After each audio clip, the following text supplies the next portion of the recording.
எங்கம்மா உங்கம்மா இல்ல, மங்கம்மா.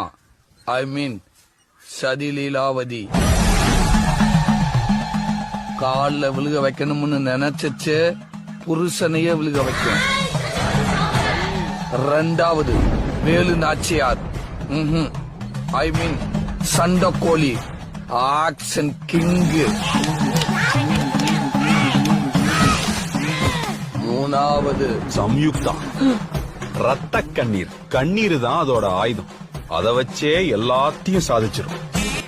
நாலாவது ஜான்சி ராணி, இல்ல உளவுத்துறை. இவங்க எல்லாருக்கும் அட்மின் அதுதான். எல்லாரும் நல்லா இருக்குன்னா அதுதான் நல்லா இல்லைங்க, எல்லாரும் நல்லா இல்லன்னா அதுதான் நல்லா இருக்கு. அஞ்சாவது பத்மாவதி, பாசமலர். அது வாழ்றதே புள்ளைக்காகத்தான். அந்த புள்ளைக்கு ஏதாச்சும் ஒண்ணுன்னா என்ன பண்ண